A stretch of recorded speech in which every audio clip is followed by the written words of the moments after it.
आज के साहित्य संवाद कार्यक्रम के हमारे अतिथि हैं श्री लोकेन सिंह जी। सर, आपका स्वागत है। नमस्कार। आज हम बात करेंगे सर की पुस्तक हिंदवी स्वराज्य दर्शन के बारे में, जो कि एक यात्रा वृत्तांत के रूप में आई है, लेकिन ये यात्रा वृत्तांत से और आगे की कहानी कहती है। हम चर्चा में आगे बढ़ें उसके पहले सर के बारे में संक्षिप्त परिचय। आप माखनलाल चतुर्वेदी राष्ट्रीय पत्रकारिता एवं संचार विश्वविद्यालय भोपाल में सहायक प्राध्यापक हैं। इसके अलावा वर्षों तक आप पत्रकारिता के क्षेत्र में जुड़े रहे। साथ ही आपकी लगभग 13 पुस्तकें प्रकाशित होकर के आ चुकी हैं, जिनमें आप लेखक, सह लेखक, संपादक और सह संपादक की भूमिका में हैं। तो चर्चा अपन प्रारंभ करते हैं। जी जरूर। और सबसे पहले पहला प्रश्न है कि ये एक यात्रा है और इसे पुस्तक की कैटेगरी में आप यात्रा वृत्तांत कहते हैं, लेकिन इसका जो शीर्षक है हिंदवी स्वराज्य दर्शन, हिंदवी स्वराज्य दर्शन शीर्षक ही क्यों? देखिए, ये यात्रा है और ये ट्रैवलॉग के रूप में मैंने लिखा है। 1-1.5 वर्ष पहले मैं शिवाजी महाराज के दुर्गों का दर्शन करने गया। तो शिवाजी महाराज के दुर्ग दर्शन करने के बाद बहुत सारे इतिहास के कुछ पहलू देखे, बहुत सारी बातें ध्यान में आई। तो हिंदवी स्वराज्य शिवाजी महाराज द्वारा स्थापित राज्य के लिए उपयोग किया जाने वाला शब्द है जी।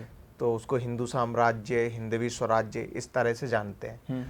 तो उन किलों का दर्शन करके, छत्रपति महाराज जी के जो किले थे, उनकी जो राजधानी थी रायगढ़ और भी सारे, उनका दर्शन करके वास्तव में हिंदवी स्वराज्य की कल्पना मन में भीतर बैठी आई। मैं सोचता हूँ कि अगर मैंने किले नहीं देखे होते तो शिवाजी महाराज का हिंदवी स्वराज्य कैसा था, उन्होंने क्या अभिकल्पना परिकल्पना की थी अपने राज्य को लेकर के, तो वो शायद उतने गहरे मन में नहीं उतरती। तो इसलिए मैंने इस पुस्तक का नाम लिखा हिंदवी स्वराज्य का दर्शन। यानी मैंने किलों का दर्शन नहीं किया, किलों के दर्शन के साथ साथ उस ऐतिहासिक साम्राज्य के दर्शन किए जो जिसकी कल्पना तक भारत में एक समय में लोगों ने छोड़ दी थी, क्योंकि मुगलिया सल्तनत का परचम पूरे भारत पे लगभग फहरा रहा था। लोगों के मन में ये आत्मविश्वास था ही नहीं कि उनका अपना साम्राज्य, उनका अपना राज्य फिर से भारत में स्थापित होगा। तो उस आत्मविश्वास आत्महीनता के बोझ से बाहर निकालने का काम शिवाजी महाराज ने किया। तो वो किलों को दर्शन करने के साथ मुझे हिंदवी स्वराज्य के भी दर्शन हुए, इसलिए मैंने अपनी पुस्तक का नाम ये लिखा। आप स्पष्ट रूप से ये कहना चाहते हैं कि शिवाजी महाराज के ये दुर्ग, किले, ये हिंदवी स्वराज्य की थाती हैं। बिल्कुल, हिंदवी स्वराज्य के प्रतिनिधि हैं, उसके थाती हैं, विरासत हैं। तो इसी से जुड़ा हुआ ये प्रश्न है कि हिंदवी स्वराज्य क्या है, शिवाजी महाराज का हिंदवी स्वराज्य क्या था और वह कितना प्रासंगिक आज भी है? देखिए, शिवाजी महाराज जिस समय में जिस दौर से में आते हैं, तो हम उस दौर में देखेंगे तो बहुत सारे लेखकों ने जिन्होंने शिवाजी महाराज के बारे में लिखा है, जदुनाथ सरकार होंगे या सखाराम सरदेसाई हैं, वो हैं, और भी बहुत सारे लोग हैं। उन्होंने लिखा, उन्होंने वर्णन किया उस समय की स्थितियों का कि किसी भी प्रकार की कोई कानून व्यवस्था नहीं थी, जो मर्जी आती थी। मुगलिया सल्तनत के जो सिपहसालार थे या जिनको जिम्मेदारी दे रखी थी, वो जैसा चाहे वैसा कानून चलाते थे, कोई नियम कायदे कानून नहीं थे और समाज बड़ी दैन्य अवस्था में था। समाज का शोषण हो रहा था, अत्याचार था, महिलाओं के शोषण होते थे, ये सब प्रकार की व्यवस्था। यानी बाहरी और कुछ भी जैसा इस देश की परंपरा है, संस्कृति है, वैसी कोई भी व्यवस्था दिखाई नहीं देती थी। तो शिवाजी महाराज ने देखा, उनको उनकी माँ ने भी दर्शन कराया कि हमारी संस्कृति कैसी है, हमारा राज्य कैसा होना चाहिए, वास्तव में राज्य की कल्पना कैसी होती है। तो उसके आधार पर उन्होंने संकल्प लिया कि इस देश में हिंदवी स्वराज्य की स्थापना होनी चाहिए। उन्होंने अपने मित्रों के साथ इस संकल्प को लिया और जैसा संकल्प उन्होंने लिया वैसा अपने मित्रों के मन में भी उतारा और लोगों के मन में ये भावना जगाई कि ये मेरा राज्य नहीं है, मैं अपने राज्य की स्थापना करने के लिए नहीं जा रहा, मैं मराठा साम्राज्य की स्थापना करने के लिए नहीं जा रहा, मैं भोंसले साम्राज्य की स्थापना करने के लिए नहीं जा रहा। उन्होंने इसको नाम दिया हिंदू साम्राज्य, हिंदवी स्वराज्य। तो हिंदवी स्वराज्य का अभिप्राय है कि जिसमें इस हिंदुस्तान का, भारत का स्व हो। यानी उन्होंने जो राज्य की व्यवस्थाएं खड़ी की वो स्व पे आधारित थी, यानी बाहर से सोच से से परिलक्षित नहीं, वहां से प्रेरित नहीं थी। उन्होंने अपनी व्यवस्थाएं रामायण महाभारत में जैसी व्यवस्थाएं थी उसके आधार पर अपने राज्य की निर्मित की, वैसा इस देश के नागरिकों के हिसाब से जो अनुकूल बात थी उसके आधार पर अपने राज्य की व्यवस्था की। इसलिए हिंदवी स्वराज्य एक अलग ढंग की बात है और ये अपनेपन की बात है, ये स्व से जुड़ी हुई बात है। हाँ, इसी को लेकर के शिवाजी महाराज कहते भी हैं कि ये हिंदवी स्वराज श्रीची इच्छा, अर्थात भगवती तुलजा भवानी या दुर्गा स्वरूपा शक्ति का राज्य है, ऐसा कहते हैं। हाँ, उन्होंने कहा क्योंकि उन्होंने ये नहीं कहा कि किसका राज्य है किसका नहीं, उन्होंने कहा ये हिंदवी स्वराज्य स्थापित होना चाहिए, ये मेरा मत नहीं है, ये ऐसा ईश्वर भी चाहते हैं। तो ये ईश्वर की इच्छा है कि इस देश में हिंदवी स्वराज्य स्थापित होना चाहिए, अपना साम्राज्य स्थापित होना चाहिए, क्योंकि ये हिंदुओं का देश है तो हिंदवी साम्राज्य यहाँ होना चाहिए। शिवाजी की जब हम निर्मित की बात करते हैं तो वैसे भी समाज में माता प्रथम गुरु के रूप में होती है। जिजाऊ माँ साहेब की क्या भूमिका रही शिवाजी के निर्माण में? निसंदेह किसी भी व्यक्ति के निर्माण में उसके सफलताओं के पीछे माँ की बड़ी भूमिका रहती है। माँ जैसा लालन पोषण देती है, जैसे सपने उसके मन में जगाती है और वो उसी के अनुरूप व्यक्ति बढ़ता है जी। लेकिन कुछ दैवी योग कृपा भी रहती है। तो उस समय जो परिस्थितियाँ थीं उन परिस्थितियों से जिजाऊ माँ साहेब बहुत व्यथित थीं और उनके तो परिजनों का भी वध किया गया, हत्या कर दी गई थी। वे एक संपन्न परिवार से आती थी, लेकिन वो समाज की जिस प्रकार की व्यथा देखती थी उनके मन में बड़ा कष्ट था। महिलाओं की जो शोषण की स्थिति थी उसको देख करके वो कष्ट था। तो एक बार वो माँ भवानी के सामने खड़ी होती हैं और प्रार्थना करती हैं कि तुम देवी हो, लेकिन इस राज्य में सब कुछ ऐसा चल रहा है, महिलाओं के साथ अत्याचार चल रहा है, शोषण हो रहा है, उनके बलात्कार हो रहे हैं और तुमको गुस्सा नहीं आता, क्रोध नहीं आता। वो तो बोले मुझे ऐसा पुत्र दो जो इस सब अत्याचारों का नाश कर सके। उसके बाद उनको ईश्वर की कृपा से, देवी कृपा से पुत्र प्राप्ति होती है। तो वो बचपन से ही उनके शिक्षण प्रशिक्षण की व्यवस्था वैसी ही करती हैं। उनको शौर्य की कहानियां सुनाती हैं, रामायण की कहानियां सुनाती हैं, महाभारत के एक एक पात्र के बारे में बताती हैं। तो भारत की परंपरा, भारत के आख्यानों के आधार पर शिवाजी महाराज का प्रशिक्षण करती हैं और उन्हें बार बार याद दिलाती हैं कि ये हमारी व्यवस्था नहीं है, हमारे देश में हमारा राज्य नहीं है। इस बात की वो अनुभूति कराती है क्योंकि उनके पिता बड़े जागीरदार थे, मनसबदार थे और उनको इतने प्रभावशाली थे, इतने सामर्थ्य संपन्न थे कि राजा के रूप में उनकी मान्यता थी, मात्र मनसबदार के रूप में उनको नहीं देखा जाता था। तो वो चाहते तो आराम से अपना जीवन बिता सकते थे, लेकिन माँ ने कहा कि इसको आराम से नहीं जीवन बिताना है, इसको इस देश की व्यवस्थाएं सुधारना है, इसलिए इनका जो है व्यक्तित्व निर्माण वैसा होना चाहिए। तो इसलिए उस माँ ने उसको अपने बालक को सुविधाभोगी नहीं बनाया, उस बालक के मन में प्रेरणा जगाई कि तुमको ये काम करना है। त्यागी और तपस्वी बनाया, त्यागी और तपस्वी बनाया, साहसी और योद्धा बनाया। जी। शिवाजी महाराज की जब हम बात करते हैं तो उनका जो राज्याभिषेक हुआ था, राज्याभिषेक जो हुआ था वो रायगढ़ के किले में हुआ था। तो रायगढ़ की क्या कहानी है, आपने कैसा अनुभव पाया और आपने इस पे विस्तार से अध्ययन भी किया है और विस्तार से लिखा भी है इस पुस्तक में, हिंदवी स्वराज दर्शन में। तो रायगढ़ की कहानी क्या है, दर्शकों को हमारे बताएं आप। रायगढ़ एक विस्तृत पठार है। वहाँ छत्रपति शिवाजी महाराज ने अपनी राजधानी की निर्माण कराया। शिवाजी महाराज के लगभग 300 या उससे अधिक किले बताए जाते हैं कि उनके आधिपत्य में रहे, जिनमें से कई प्रमुख किले थे, कई निगरानी के लिए इस्तेमाल होते थे, कई जगह सेना की टुकड़ी भी रहती थी। पहले उनकी राजधानी थी राजगढ़ थी जी। तो राजगढ़ जो है उतनी सुरक्षा की दृष्टि से मजबूत किला नहीं था। शिवाजी महाराज लगातार इस बात का मूल्यांकन करते थे, विश्लेषण करते थे कि ये कितना सुरक्षित है, क्योंकि शिवाजी महाराज के पास बहुत बड़ी फौज नहीं थी, कोई बहुत सीमित संख्या में उनके सैनिक थे। इसलिए उन्होंने गुरिल्ला वॉर को जो है अपनी युद्ध कौशल में शामिल किया और अपनी रणनीति गुरिल्ला वार के आधार पर वो बनाते थे। तो किले को सुरक्षित कैसे करना, क्योंकि किले सुरक्षित होंगे तो स्वराज्य सुरक्षित रहेगा। तो फिर उन्होंने जब देखा कि ये किला बहुत मजबूत है, दूर से नजर भी नहीं आता और उसकी ऊंचाई बहुत जबरदस्त है और वहां पहुंचने का एक ही मार्ग है, सीधे सीधे, तो शिवाजी महाराज ने उसको अपनी राजधानी के लिए अनुकूल पाया और आखिर में वहाँ उन्होंने अपनी राजधानी स्थानांतरित की। जी। तो वो एक बड़ा किला है।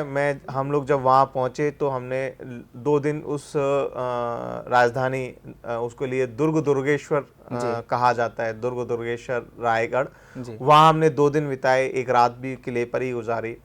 तो वहाँ सारा स्थापत्य देखा, कहाँ राज दरबार था, कहाँ शिवाजी महाराज का आवास था, रानियों के कहाँ आवास थे, सेनापति बाकी अष्टप्रधान के आवास, फिर भंडार, आयुध, ये सारा का सारा बहुत सारा भ्रमण किया। वहाँ एक बड़ा प्रसिद्ध बाजार भी है जिसमें घोड़े पर बैठे बैठे आप खरीदारी कर सकते थे। यानी उसकी जो दुकानें थी उसकी ऊंचाई थी पर्याप्त, उसके ऊपर फिर दुकान लगती थी, तो कोई भी घोड़े पे बैठ करके ही सामान खरीद सकता है। तो बड़ा अच्छा वो एक बाजार था। उसको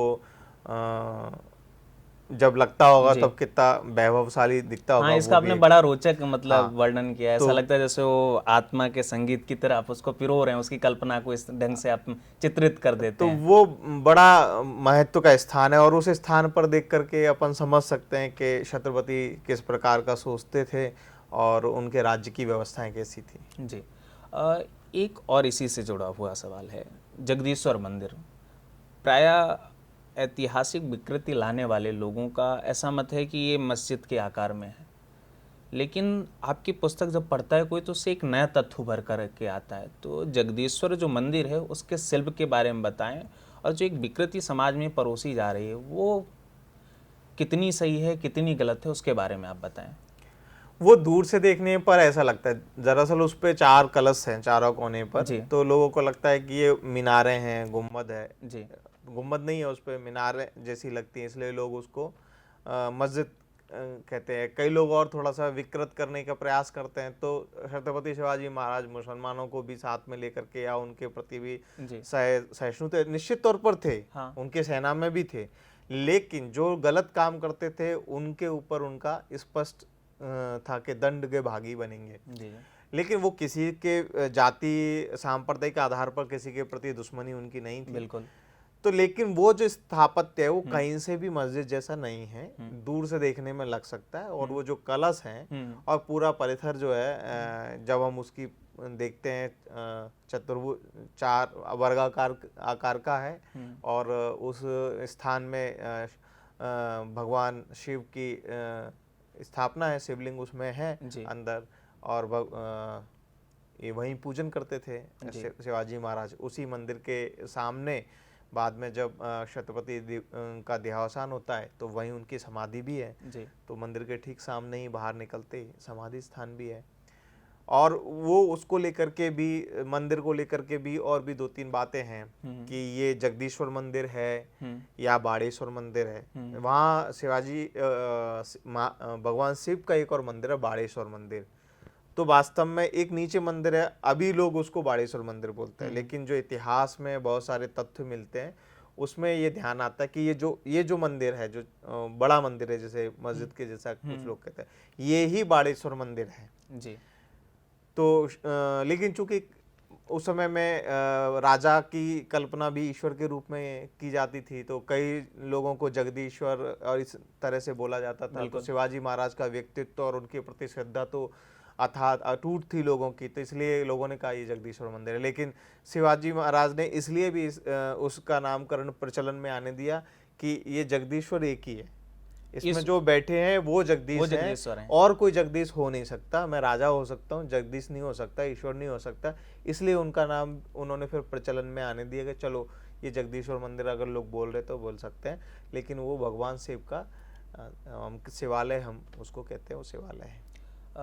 एक और इसी से जुड़ा हुआ प्रश्न आता है कि जब वर्तमान समय में घर वापसी की बात होती है, जो लोग पूर्व में मतांतरित हो चुके हैं वो उनकी घर वापसी यानी हिंदू समाज में पुनः स्वीकृति की बात आती है, तो ये चीज़ आपने भी पुस्तक में उल्लेखित किया। शिवाजी महाराज तो सधर्म वापसी का पूरी व्यवस्था कर रहे थे, और इतना ही नहीं, शिवाजी महाराज जो स्वधर्म वापसी करते थे, सामाजिक स्वीकृति कैसे हो इसका भी प्रबंध करते थे। इसके बारे में आपने पुस्तक में वर्णन किया, उसे जरूर बताएं आप। जी, छत्रपति शिवाजी महाराज इस बात को जानते थे कि कई लोग किसी प्रकार के दबाव में, किसी प्रकार के प्रलोभन में या कुछ व्यवस्थाओं से परेशान होकर के दूसरे तरफ जाते हैं। जी। तो उनके बहुत नज़दीकी लोग गए, नेताजी पालकर वो चले गए थे, बजाजी निम्बालकर।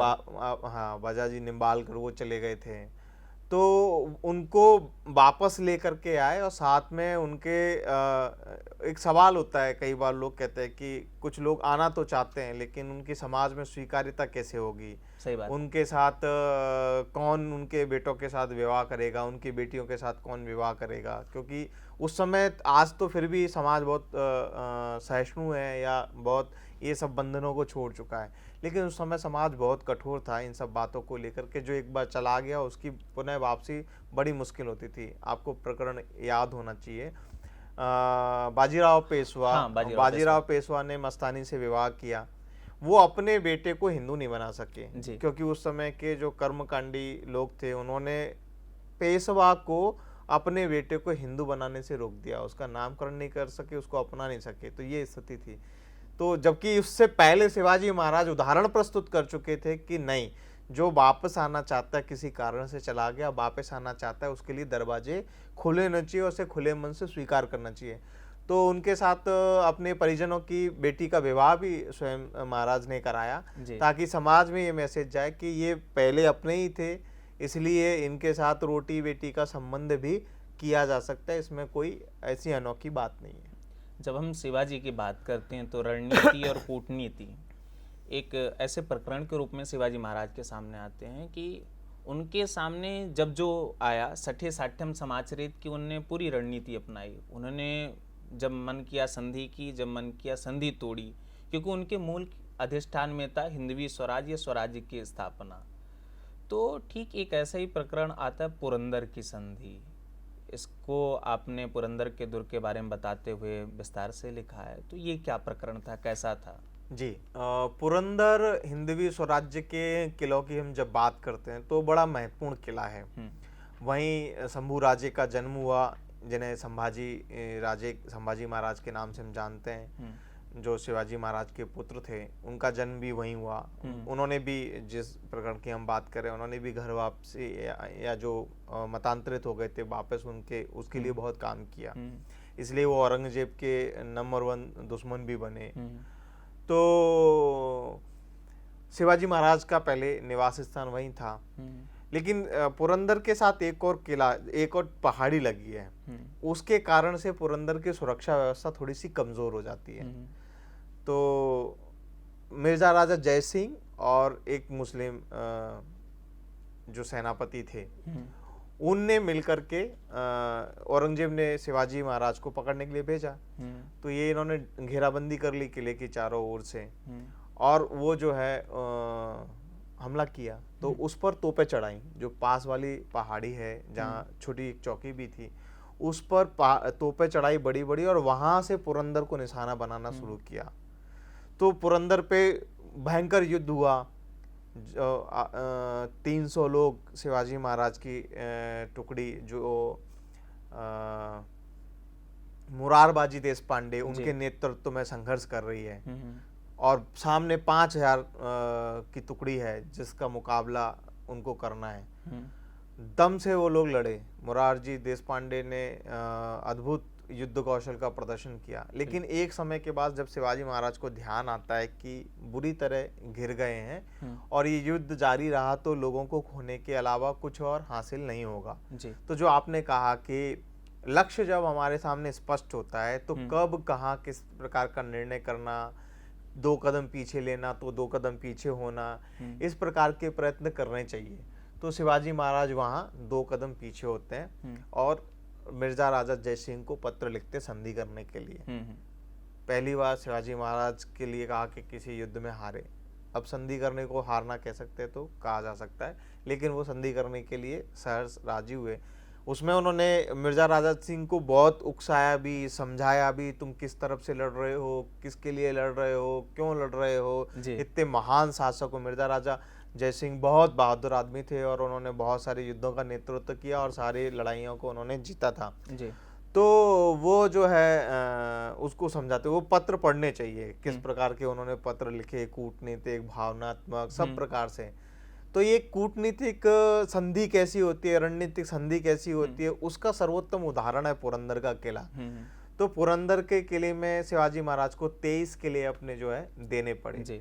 23 किले उन्होंने अपने सुपुर्द किए, छोड़े अपने। तो लेकिन बाद में जैसे अवसर आया, संधि को उन्होंने तोड़ा और वो 23 के 23 किले वापस जीत लिए। जी, शिवाजी महाराज के दुर्गों के कई प्रकार हैं, पाताल दुर्ग, गिरि दुर्ग और जल दुर्ग। इनकी क्या कहानी है? हाँ, पाताल दुर्ग नहीं है, 4 प्रकार के दुर्ग हैं जिनका वर्णन कई जो दुर्गों के स्थापत्य के बारे में लेखन करते हैं उनमें आते हैं। तो शिवाजी महाराज के हिंदवी स्वराज्य में 4 प्रकार के दुर्ग पाए जाते थे। जो गहरे घने वन में होते थे उनको वन दुर्ग कहते हैं, जो पहाड़ों पे हैं उनको गिरि दुर्ग कहा, जो जल में है वो जल दुर्ग रहे, और जो जमीन पे है, कई जगह ऐसी है कि समतल है, वहाँ कोई और उपाय नहीं है, जबकि सबसे सुरक्षित किले माने जाते हैं जो पहाड़ पे होते हैं। तो वहाँ लेकिन पहाड़ नहीं है, तो जमीन पे किला बनाना पड़ेगा, तो उसको भूईकोट या भूमि स्थल किला कहा गया। भूईकोट वहाँ प्रचलन में शब्द है, तो भूईकोट उसको कहते थे। तो इस प्रकार के 4 किले थे, और शिवाजी महाराज के हिंदवी स्वराज्य में 4 प्रकार के किले थे।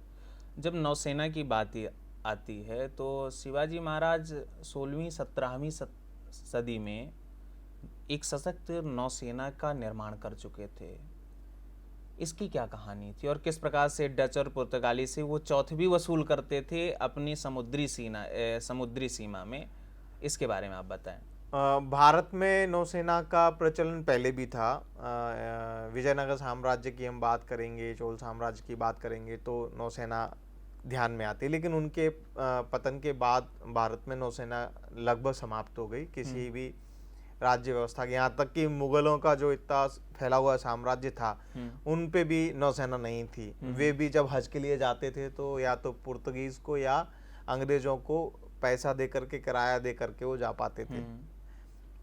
तो उन्होंने देखा कि भारत की जो सीमा है वो सब ओर से सुरक्षित होनी चाहिए। उन्होंने देखा कि ये व्यापार का भी बड़ा केंद्र है, जलमार्ग। बाहर से अंग्रेज आ रहे हैं, फ्रांसीसी आ रहे हैं, पुर्तगीज आ रहे हैं, वो भारत के लोगों से ही पैसा वसूल रहे हैं, भारत में व्यापार कर रहे हैं, और सुरक्षा भी कमज़ोर है, ये इन्होंने कब्जा कर रखे इस क्षेत्र में। तो शिवाजी महाराज ने नौसेना की कल्पना की और नौसेना की स्थापना की। नौसेना में उन्होंने वहीं के जो लोग थे, स्थानीय, जो समुद्र से परिचित थे, जो समुद्र के जिनको बेटे कह सकते हैं हम, जिनको लहरों से खेलना आता था, उनको ही नौसेना में भर्ती किया और छोटी छोटी नौकाएं बनाई। उन्होंने अंग्रेजों की तरह, फ्रांसीसियों की तरह, पुर्तगीज की तरह बड़े जहाज नहीं बनाए। तो जब उनकी छोटी नौकाएं बनी जिन्हें संगमेश्वरी नाम दिया था, तो अंग्रेज देख करके हंसे थे कि ये नौकाएं तो हवा में उड़ जाएंगी। लेकिन जब खानदेरी उन्नेरी का युद्ध हुआ तो हिंदवी स्वराज्य की नौसेना किले का निर्माण भी कर रही थी, अंग्रेजों और सिद्धियों की जो मिली जुली सेना थी उसका मुकाबला भी कर रही थी और हरा दिया था। और इन्हीं संगमेश्वरी नौकाओं ने जब उनके छक्के छुड़ाए तो उनको ध्यान आया। बाद में अंग्रेजों के जो नौसेना के अधिकारी थे उन्होंने इन नौसेनाओं के कर्तव्य के बारे में, उनके कौशल के बारे में, उनका किस तरह से शिवाजी महाराज ने युद्ध में उपयोग किया उसके बारे में वर्णन किया। बड़े जहाज भी थे जो आवागमन के लिए या व्यापार के लिए उपयोग में आते थे। जब शिवाजी महाराज ने मजबूत नौसेना खड़ी कर ली तो जो लोग कल तक भारत के लोगों से ही पैसा वसूल कर रहे थे, तो शिवाजी महाराज ने उल्टा उन लोगों से चौथ वसूल करना प्रारंभ किया है। भारत में व्यापार करना है, भारत की सीमा में आना है तो पैसा देना पड़ेगा, टैक्स देना पड़ेगा। जी, शिवाजी महाराज का पूरा जो साम्राज्य रहा, हिंदवी स्वराज्य जिसे हम कहते हैं, वो स्व के अधिष्ठान पर टिका रहा। स्वभाषा, स्व शिक्षा नीति, स्वराज्य व्यवहार कोष, इन सब की उन्होंने व्यवस्था दी। इसके बारे में भी आपने हिंदवी स्वराज दर्शन में तो बड़े रोचक ढंग से बताया है, और जो राज्य मुद्रा पर एक श्लोक संस्कृत का प्रसिद्ध लिखा रहता है उसको तो भी आपने बताया और उसकी व्याख्या भी की है। तो जो ये स्व का अधिष्ठान है इसके बारे में बताएं। मैंने अपने प्रारंभ में ही कहा था, जब हम बातचीत प्रारंभ किए थे, कि शिवाजी महाराज ने जब देखा कि इस देश में परकीय व्यवस्था कायम है और जिसका भारत के स्व से कोई लेना देना नहीं, भारत की संस्कृति से, भारत की परंपराओं से, भारत के लोगों से कोई जुड़ाव नहीं है। वो सिर्फ अपने शासन व्यवस्था उन्होंने थोपी है, जिसके कारण से शोषण हो रहा है। तो भारत का स्व के आधार पर कोई भी देश दुनिया का तब प्रगति करता है, तब वहाँ ऐश्वर्य होता है, तब वहाँ के लोग खुशहाल होते हैं जब उनकी अपने मौलिक आधार पर व्यवस्थाएं खड़ी होती हैं, उनके स्व के आधार पर व्यवस्थाएं खड़ी होती हैं। अभी आप ब्रिटेन में जाओ और वहाँ हिंदी थोप दो तो वो राष्ट्र प्रगति करेगा क्या? नहीं करेगा। फ्रांस में जाओ, वहाँ पर भी थोप दो तो वो राज्य प्रगति करेगा क्या? नहीं करेगा। तो ऐसे ही सारी व्यवस्थाओं की बात करें तो शिवाजी महाराज ने जब अपना राज्य स्थापित किया तो एक एक व्यवस्था उन्होंने स्व के आधार पर खड़ी की। तो स्वभाषा की भी बात हो, क्योंकि उस समय मुगलों का राज्य था ज्यादातर हिस्से में, तो जहां उनके प्रतिनिधि के रूप में हिंदू राजा भी शासन कर रहे थे, तो उनके भी प्रशासनिक व्यवस्था में अरबी फारसी के शब्दों का घालमेल था, चलन में थे, और ये जानबूझ करके थोपा गया था। कोई भी बाहरी व्यवस्था होती है वो किसी भी दूसरे देश पर जब अपना शासन स्थापित करती है तो उसको दमन करने के लिए या उस पर अपना प्रभुत्व दिखाने के लिए अपनी भाषा भी थोपती है। जैसे अंग्रेज आए तो अंग्रेजों ने भारत में शासकीय भाषा अंग्रेजी कर दी, है ना, तो वैसे उन्होंने अरबी फारसी थोप दी थी। तो शिवाजी महाराज ने जो है सबसे पहले देखा, जब उन्होंने अपनी राज्य की स्थापना की तो उन्होंने देखा कि सबसे पहले भाषा, क्योंकि स्वराज्य है तो स्वभाषा होनी चाहिए, तो उन्होंने विद्वान लोगों को इस काम में लगाया कि जितने भी अरबी फारसी के शब्द हैं उनको हटाइए और अपनी भाषा के, तो चूंकि उस क्षेत्र में मराठी का प्रचलन अधिक था तो मराठी के सर्वाधिक शब्द लेके आए। जिन शब्दों का विकल्प मराठी में नहीं था उनके लिए हिंदी और संस्कृत से उन्होंने शब्द लिए, वाक्य लिए। तो इस प्रकार से उन्होंने एक शब्द कोश बनाया जिसे राज्य व्यवहार कोश कहा, और फिर उसके बाद से सारा राज्य का काम, प्रशासन का काम उसी भाषा में हुआ। स्वयं शिवाजी महाराज के पत्र जो है मराठी में या संस्कृत में लिखे जाते थे। उनकी मुद्रा, जब वो 16 साल के थे, बेंगलोर से पुणे आए थे, तो उनके पिताजी ने, शाहजी भोसले ने उनको मुद्रा दी। तो वो मुद्रा भी जब तैयार हुई तो उस मुद्रा को आप समझ सकते हैं कि कितने दूर की सोचते थे वो मुद्रा। जिस समय सारे जितने भी, स्वयं जिजाऊ महासाहेब वो शाहजी भोसले की मुद्रा जो है फारसी में थी, लेकिन छत्रपति शिवाजी की मुद्रा जब बनवाई तो वो मुद्रा बनी संस्कृत में, उस मुद्रा पे संस्कृत में लिखा गया। तो ऐसे ही तोपखाना जब बनाना हो तो वो स्व के आधार पर उन्होंने खड़ा किया। अपनी मुद्राएं उन्होंने प्रारंभ की। जो मुगलों का सिक्का है वो नहीं चलेगा, ये हिंदवी स्वराज्य है तो इसकी मुद्रा भी अपनी होगी, तो उन्होंने अपनी मुद्रा विकसित की। अंग्रेजों ने उसको अच्छा करने, स्वरूप देने के लिए भी आग्रह किया। उन्होंने बोला नहीं, जैसी है हमारी है, हम ही चलाएंगे।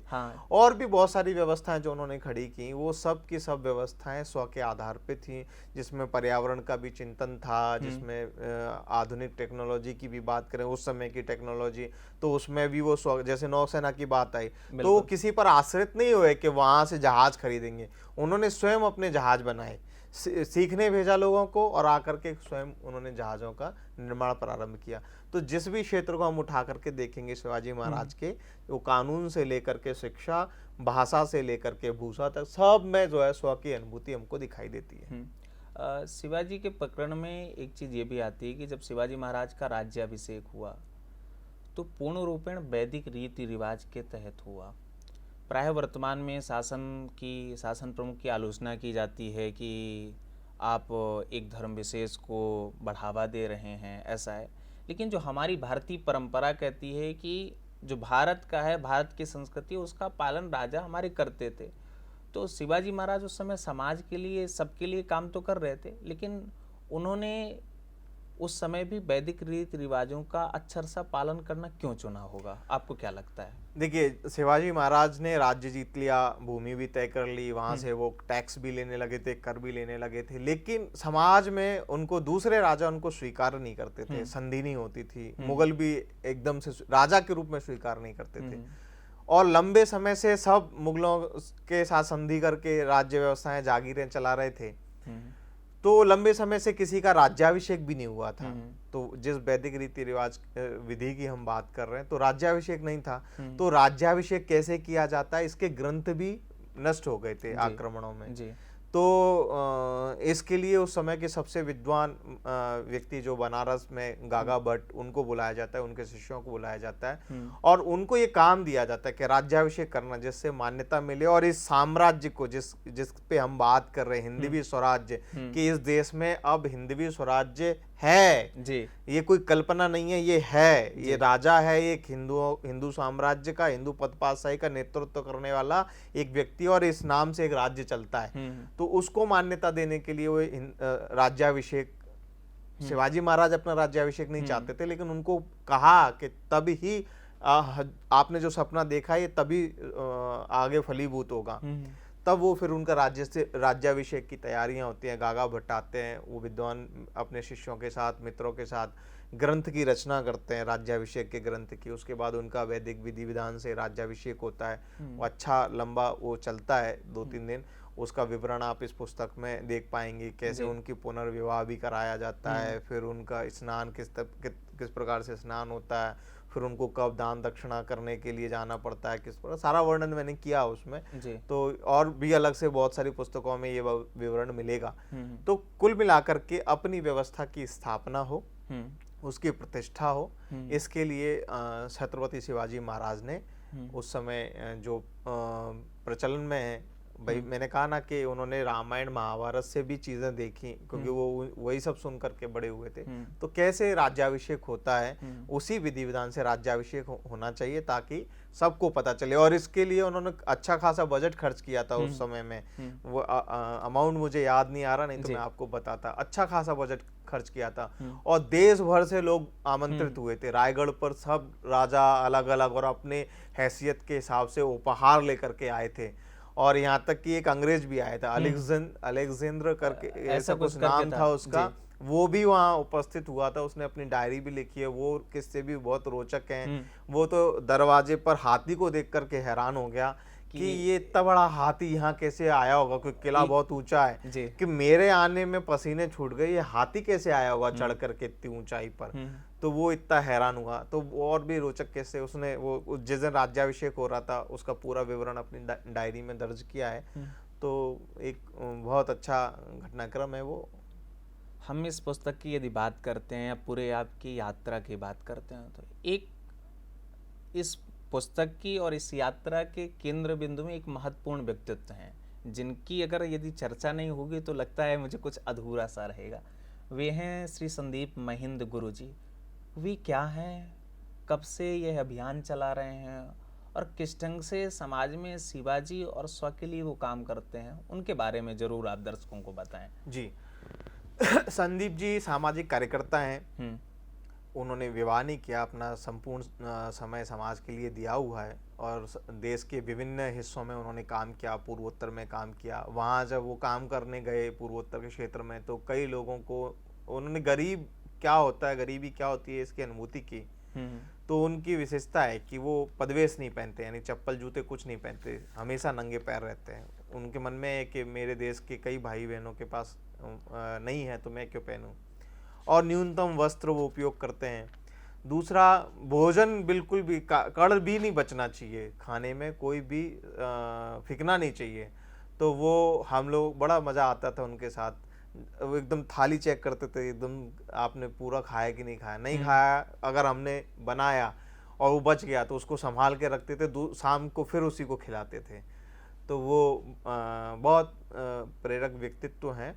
और शिवाजी महाराज को लेकर के, शंभू राजे को लेकर के वो महाराष्ट्र के क्षेत्रों में काम कर रहे हैं। उन अपने इतिहास के बारे में लोगों को जागृति हो, इसके लिए लगातार प्रयत्न करते हैं। तो महाराष्ट्र में एक परंपरा है मुहिम पर जाना, यानी बहुत सारे लोग इकट्ठे होकर के शिवाजी महाराज के किलों का दर्शन करने के लिए जाते हैं और ऐतिहासिक स्थानों को देखने के लिए भी जाते हैं। तो वो भी इस प्रकार की मुहिम का नेतृत्व करते हैं और अपने साथ बच्चे, महिलाओं को, पुरुषों को लेकर के जाते हैं। पैदल पैदल किले पे दर्शन करते हुए जाते हैं।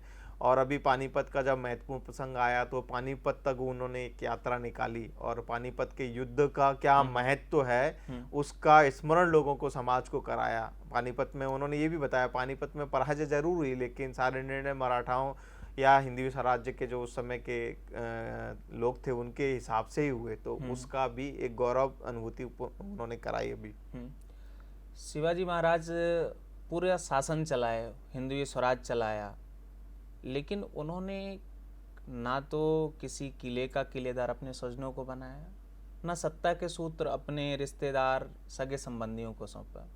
तो शिवाजी का जो वो आदर्श है वो उस समय के साथ वर्तमान में भी किस प्रकार से भारतीय समाज का मार्गदर्शन करता है, उसके बारे में आपके क्या विचार हैं? शिवाजी महाराज योग्यता को अवसर देते थे, और यही अंतर हम औरंगजेब को देखते हैं और शिवाजी महाराज को देखते हैं, क्योंकि दोनों उस समय के बड़े नाम हैं। तो औरंगजेब के जितने किलेदार दिखाई देते हैं या सेनापति या बड़े पदों पर दिखाई देते हैं, वो उसके कहीं ना कहीं रिश्तेदार हैं। जैसे शाइस्ता खां की बात करें, जो शिवाजी महाराज पे हमला करने के लिए आया था, वो उसका मामा था। ऐसे बहुत सारे नाम हमको ध्यान में आते हैं, वो सब उसके कहीं ना कहीं रिश्तेदार थे।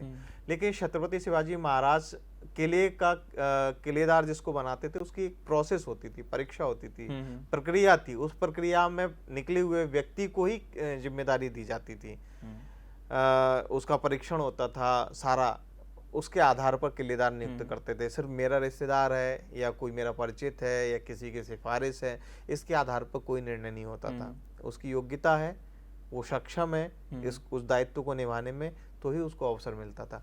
वर्तमान परिस्थितियों में भी यही होना चाहिए, क्योंकि जब देश चलाने की बात हो, समाज का नेतृत्व करने की बात हो, तो कोई किसी का बेटा है, किसी की पत्नी है, किसी का भाई है, इस नाते उसका दायित्व नहीं बन जाता या वो योग्य नहीं बन जाता, क्योंकि वो भी लीडर बन सकता है, वो भी नेता बन सकता है, नेतृत्व कर सकता है। अगर उसमें काबिलियत है, वो अपने आप को साबित करे और उसके आधार पर उसे परीक्षाओं पर खरा उतरना चाहिए, उसके बाद उसको अवसर मिले। ये होना ही चाहिए, चाहे वो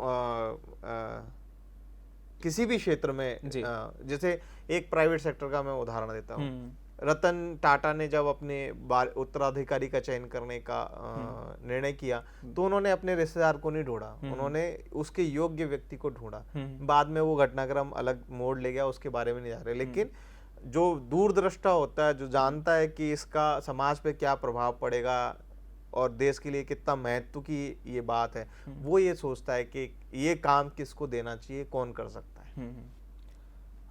आप जैसे हिंदू स्वराज दर्शन के बारे में बता रहे थे, तो ऐसा लग रहा था दुर्ग और शिवाजी की पूरी यात्रा का एक चित्र ही हम सबके सामने आता चला जा रहा था। संवाद हमारा आगे बढ़ता गया और अब सिलसिलेवार ढंग से हमारे प्रश्नों का जवाब देते रहे। हम इस संवाद को यहीं अल्प विराम देंगे, और इस अल्प विराम के पहले एक प्रश्न है कि हिंदवी स्वराज दर्शन, आपकी जो ये पुस्तक है, ये क्यों पढ़ी जानी चाहिए? अब ये तो समीक्षक बता सकते हैं, पाठक बता सकते हैं। लेखक के नाते मैं इसलिए कहना चाहूँगा कि क्यों पढ़नी चाहिए।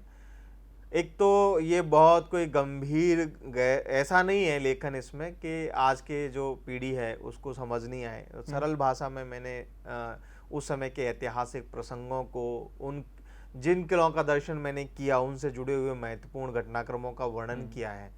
तो ये पुस्तक आपको एक रोमांचक यात्रा पर तो ले जाती है, साथ में एक गौरवशाली इतिहास का दर्शन भी कराती है, अपने नायकों से परिचय कराती है, कैसे हमारे नायकों ने इस देश को दिशा दी, उसको भी हमको दिखाती है। इसलिए अपने इतिहास से जुड़ने के लिए, अपनी विरासत से जुड़ने के लिए, उसको समझने के लिए भी इस पुस्तक को पढ़ा जाना चाहिए। और एक और बात कहूँगा कि ये जो वर्ष है वो हिंदवी स्वराज्य की स्थापना का 350वां वर्ष है। तो उस प्रसंग में भी इस पुस्तक को पढ़ेंगे तो आप हिंदवी स्वराज्य की स्थापना के उस ऐतिहासिक प्रसंग से भी जुड़ेंगे। इसलिए आप सब इस पुस्तक को पढ़ेंगे और आपकी प्रतिक्रियाएं मुझ तक भेजेंगे तो मेरा आनंद बढ़ेगा। साहित्य संवाद के इस कार्यक्रम में हमसे जुड़ने के लिए, चर्चा करने के लिए, अपना बहुमूल्य समय देने के लिए आपको बहुत बहुत धन्यवाद। बहुत बहुत धन्यवाद जी। साहित्य संवाद के इस कार्यक्रम में हमने लोकेन्द्र सिंह जी से उनकी पुस्तक हिंदवी स्वराज दर्शन के बारे में चर्चा की। चर्चा से कुछ पहलू आए जो समाज को प्रेरित करने वाले होंगे। तो आइए साहित्य संवाद के किसी और कार्यक्रम में किसी और विशिष्ट अतिथि के साथ उनकी पुस्तक पर हम चर्चा करेंगे। बने रहिए हमारे साथ। धन्यवाद।